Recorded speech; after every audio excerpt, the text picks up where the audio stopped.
सातारा जिल्ह्यातील एक महत्त्वाचा किल्ला म्हणजे कल्याणगड होय.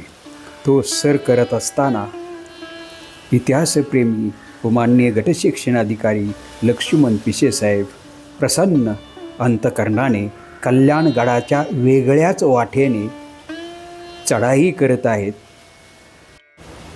कल्याणगड हा शिलाहार राजा भोज दुसरा यांनी बांधलेला आहे.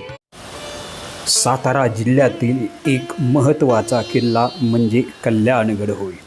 तो सर करत असताना इतिहासप्रेमी व माननीय गटशिक्षणाधिकारी लक्ष्मण पिशेसाहेब प्रसन्न अंतकरणाने कल्याणगडाच्या वेगळ्याच वाटेने चढाई करत आहेत. कल्याणगड हा शिलाहार राजा भोज दुसरा यांनी बांधलेला आहे.